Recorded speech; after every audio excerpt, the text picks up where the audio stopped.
আমি আজিৰ পৰা এটা নতুন পদক্ষেপ লৈছোঁ।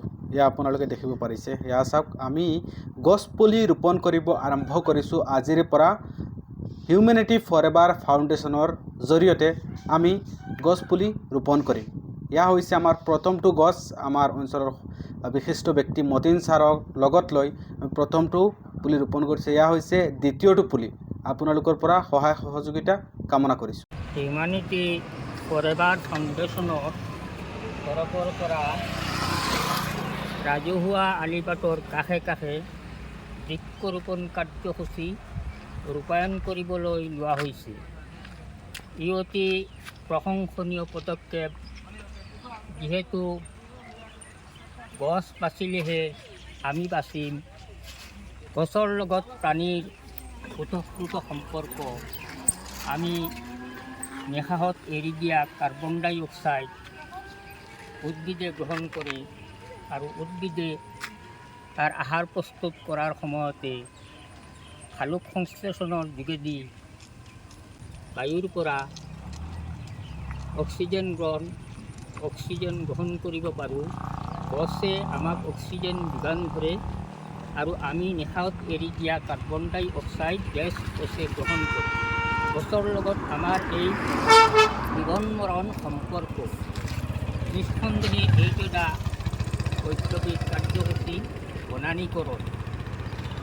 আজিৰ এই শুভ মুহূৰ্তত মই হিউমেনিটি ফৰএভাৰ ফাউণ্ডেশ্যনলৈ কৃতজ্ঞতা জ্ঞাপন কৰিছোঁ আৰু অনুষ্ঠানটিৰ কামনা কৰিছোঁ। আসসালামু আলাইকুম ৰহমতুল্লাহি বাৰাকাতুহু। নমস্কাৰ। আমি আজি প্ৰথমবাৰৰ বাবে আৰম্ভ কৰিছোঁ হিউমেনিটি ফৰএভাৰ ফাউণ্ডেশ্যন নামৰ এটা গ্ৰুপ, যোনটো গ্ৰুপৰ জৰিয়তে আমি দৈনিক গছ পুলি লগোৱাৰ চেষ্টা কৰি আছোঁ। ইতিমধ্যে আপোনালোকে দেখা পাইছে আমাৰ পিছফালে বহুকেইটা গছ আমি ৰোপণ কৰিছোঁ আৰু এনেধৰণে দৈনিক আমি গছ ৰোপণ কৰিম ৰাজহুৱা স্থানত। আপোনালোকৰ পৰা সহযোগ আমি বিচাৰিছোঁ। আমাৰ ফেচবুক পেজৰ নাম হৈছে হিউমেনিটি ফৰএভাৰ ফাউণ্ডেশ্যন, ইউটিউব চেনেলৰ নাম হৈছে হিউমেনিটি ফৰএভাৰ ফাউণ্ডেশ্যন। আপোনালোকে ছাবস্ক্ৰাইব কৰিব, ফেচবুকত ফ'ল' কৰিব। আৰু আমাৰ লগতে আছে চাবিল মামা। আচলতে আমি আজি ষ্টাৰ্ট কৰিছোঁ গছ পুলি লগোৱা। আজি প্ৰায় 10টা পুলি লগাইছোঁ। মই এটা কথা কওঁ যে আমি যিটো মিছন আৰম্ভ কৰিছোঁ সেইটো যে আমাৰ সফল হয়, সেইকাৰণে মই সকলোৰ ওচৰত মই দুৱা আশীৰ্বাদ বিচাৰিছোঁ। দুৱা আৰু আশীৰ্বাদ বিচাৰিছোঁ। সকলোৱে যে আমাৰ কাৰণে দুৱা আশীৰ্বাদ কৰে যে আমি যিটো মিছন আৰম্ভ কৰিছোঁ এইটো আমাৰ সফল হয়। কাৰণ আজি আমি ষ্টাৰ্ট কৰিছোঁ আৰু আগতে যেনেকৈ আৰু আজি আমি কেইটামান গছপুলি ৰোপণ কৰিছোঁ।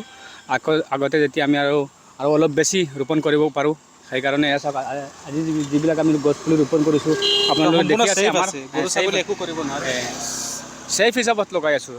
এনেকৈ আৰু আমি বেছিতকৈ বেছি লগাব পাৰোঁ গছপুলি। সেইকাৰণে সকলোৱে দুৱা আশীৰ্বাদ কৰিব। এয়া চাওক আমাৰ গছপুলিবিলাক ইমান সুন্দৰকৈ লগাই আছোঁ। আৰু য'তে আমি গছপুলি লগাওঁ সেই এলেকাৰ মানুহসকলক মই এটা আহ্বান কৰিম যে আমিতো লগাই থৈ যাম, আপোনালোকেও খেয়াল কৰিব। কাৰণ গছ পুলি লগোৱাটো আমাৰ কাৰণে বহুত ডাঙৰ এটা কথা। গছ পুলি আমি লগাবও লাগে, কাৰণ আমাৰ সকলোৱে জানে, আমাৰ হিয়াৰ আমতো জুবিন দাই কৈছিলে আমি বেছিতকৈ বেছি গছপুলি ৰুব লাগে। কাৰণ এটা গছপুলি কাটিলে আমি 10টাতকৈ অধিক আমি গছপুলি ৰোপণ কৰিব লাগে। সেইকাৰণে আমি এইটো আমাৰ যিটো আৰম্ভ কৰিছোঁ মিছন, আমাৰ ফেচবুক পেজৰ নাম হ'ল, আপোনালোকে শুনিছে, আমাৰ হিউমেনিটি ফৰএভাৰ ফাউণ্ডেশ্যনৰ জৰিয়তে আমি ৰোপণ কৰিম। আৰু আমাৰ ইউটিউব চেনেলৰ নাম হ'ল এইটোৱেই, হিউমেনিটি ফৰএভাৰ ফাউণ্ডেশ্যন। সকলোৱে ছাপোৰ্ট কৰিব, শ্বেয়াৰ কৰিব আৰু ছাবস্ক্ৰাইব কৰিব আমাৰ ইউটিউব চেনেলত আৰু ফেচবুক পেজত। ধন্যবাদ। আমাৰ আৰু এজন সদস্য আছে, বিলাল ভাই। হয়, নিশ্চয়কৈ মই এই টিমটোত কাম কৰি যদিও আজি প্ৰথম, কিন্তু মনত বহুত ভাল লাগি আছে যে এটা ভাল কামত লাগি আছোঁ। আপোনালোকে সহযোগ কৰিব বুলি আশা কৰিছোঁ।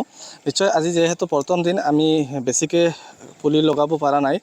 আমি কিন্তু অৰ্ডাৰ কৰিছোঁ পুলি, কমচে কম 1000মান পুলি অৰ্ডাৰ কৰি দিছোঁ। আৰু আজি আমি 5টা বা 6টা লগাইছোঁ পুলি ইয়াতে।